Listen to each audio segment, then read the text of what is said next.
할렐루야, 오늘도 좋은 날입니다. 욥기 31장 말씀 묵상입니다. 오늘은 하나님의 사랑이 입으로만 끝나지 않게 하소서라는 제목으로 말씀을 나누도록 하겠습니다.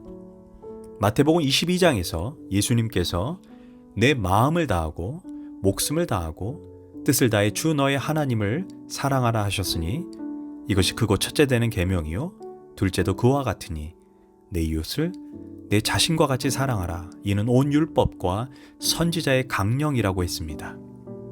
하나님을 사랑하는 것과 이웃을 사랑하는 것은 분리될 수 없고 결국 같은 것이라고 말씀하셨습니다.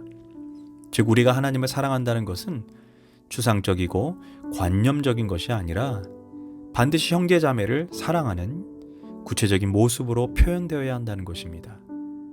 예수님은 마태복음 25장 40절에서 내가 진실로 너희에게 이르노니 너희가 여기 내 형제 중에 지극히 작은 자 하나에게 한 것이 곧 내게 한 것이라고 말씀하셨습니다. 곧 눈에 보이는 형제를 사랑하지 않고 눈에 보이지 않는 하나님을 사랑할 수 없다는 것입니다. 어찌 하나님을 사랑한다라고 하면서 내 주변 사람들에게 무례하고 함부로 대한다면 그 속에 어찌 하나님의 사랑이 담겨 있다고 말할 수 있겠습니까? 그런데 욥이 바로 하나님의 사랑과 이웃 사랑을 실천하는 삶을 살았다라고 본문은 말합니다. 성경은 욥에 대해 4번이나 반복해서 말씀하고 있습니다. 하나님을 경외하며 악에서 떠난 자라. 즉 수직적으로 하나님을 경외하니 수평적으로 사람과의 관계에서도 악을 범하지 않았다라고 말씀하고 있는 것입니다. 오늘 욥기 31장에서 하나님을 경외했던 욥이 삶의 자리에서 얼마나 자비롭고 윤리적이고 공의로운 삶을 살았는지에 대해서 말씀해주고 있습니다. 본문에서는 욥이 만일 그리했더라면 이라는 형식을 사용하여 자신은 14가지 죄악을 사람들에게 저지른 적이 없다고 맹세합니다. 만일 자신이 그런 죄악을 저질렀다면 하나님의 심판을 마땅히 당연지사 받겠다라고 고백하고 있습니다. 보통 히브리인들은 맹세를 선언할 때 7을 사용합니다. 그러나 욥은 자신의 개인적인 순결함, 무죄성을 고백하기 위해 2배수인 14를 사용하여 이웃에게 죄를 범한 적이 없다고 강조합니다. 다시 말해 욥이 하나님을 사랑하는 마음은 단지 추상적인 것이 아니라 구체적인 삶의 현장에서 이웃들에게 구현되었다라는 것을 말해주고 있습니다. 그런데 욥이 언급하는 그 이웃들, 자기가 도움을 주었던 그 이웃들은 그 당시에 가장 소외되고 무시받는 존재들인 여성이나 노예, 고아와 과부, 나그네, 소장농 등 바로 사회적 약자들이었다라는 것입니다. 첫째로 욥은 1절에서 4절까지 젊은 여성과의 관계에 있어서 안목의 정욕을 한 번도 가지지 않았다라고 고백합니다. 그 당시나 지금이나 돈이나 권력을 가진 자는 정욕을 탐하기가 쉽습니다. 그러나 욥은 불꽃 같은 눈을 가진 하나님께서 욥의 행사를 낱낱이 알고 계시기에 젊은 여성들을 음탕한 눈으로 보지 않았다라고 고백합니다. 둘째로 욥은 5절에서 8절까지 악한 일을 한 적도 남을 속인 적도 없고 항상 정직했다라고 고백합니다.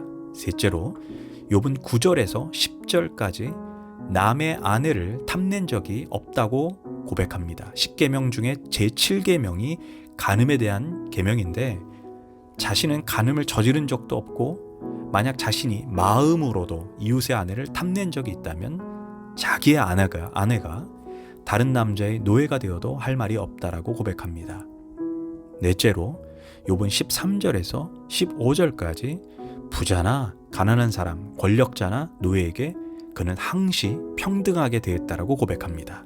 사람 위에 사람 없고 사람 밑에 사람 없다는 만인 평등론을 주장합니다.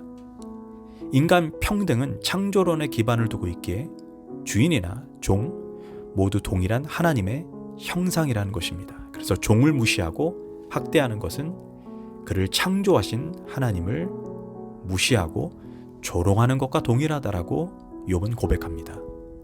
다섯째, 욥은 16절에서 18절까지 고아와 과부, 나그네의 부탁을 거절한 적이 한 번도 없다라고 고백합니다.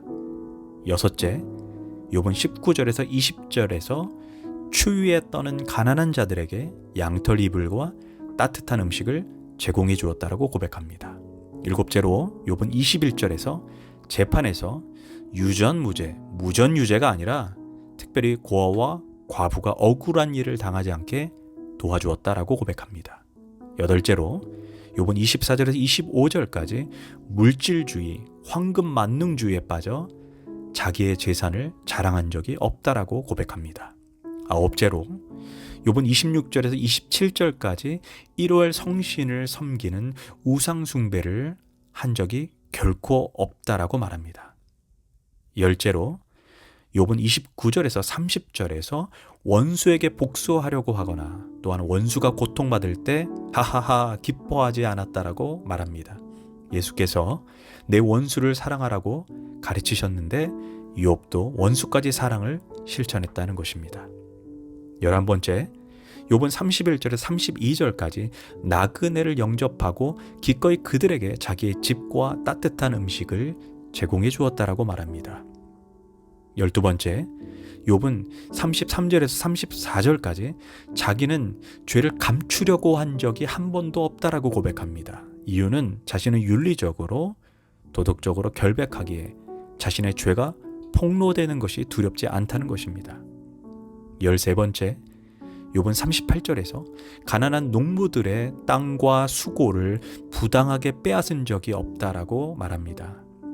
14번째, 욥은 39절에서 땅에서 나오는 소산을 자기의 권력과 힘으로 공짜로 빼앗아 먹으면서 곡식을 기른 농부를 굶겨 죽인 적이 한 번도 없다라고 말합니다. 만일 가난한 농부들의 수고를 자기가 강제로 빼앗은 적이 있다면 자기 밭에서 밀 대신 찔레가 나고 보리 대신 잡초가 나더라도 당연지사 마땅하다라고 고백합니다.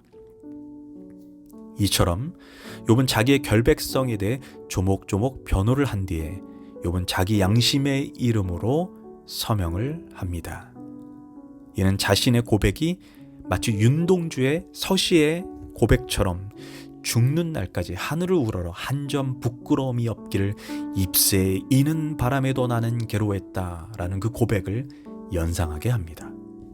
그런 후에 35절에서 하나님 앞에서 나의 서명이 여기 있다라고 고백합니다.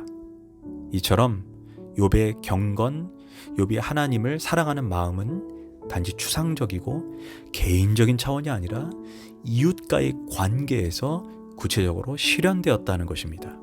특별히 그 시대에 가장 소외되고 무시받던 여성, 노예, 고아, 과부, 나그네, 소작농들에게 그는 친절과 선행을 베풀었다는 것입니다. 강자 편에 서는 이 시대, 부자 편에 서는 이 시대, 권력자의 편에 서는 이 시대에 욥의 고백이 참으로 우리에게 도전이 됩니다. 문득 욥의 고백을 들으면서 마태복음 25장 31절에서 46절을 생각나게 합니다. 예수님께서 오른편에 있는 자들에게 말씀하십니다. 너희가 목마를 때 나에게 마실 것을 주었고 내가 나그네 있을 때 너희가 나를 영접했고 내가 헐벗었을 때 나에게 입을 것을 주었고 내가 병들었을 때 너희는 나를 돌봐주었고 내가 감옥에 갇혔을 때 너희들이 나를 찾아왔었다라고 말씀하고 있습니다. 그러자 오른편에 있는 사람이 이렇게 말합니다. 아니 예수님, 내가 언제 그랬습니까? 지극히 작은 자 한 사람에게 한 것이 나에게 한 것이다. 다시 한번 하나님에 대한 우리의 사랑이 추운 겨울 이웃들에게 전달되기를 소망합니다. 기도하겠습니다.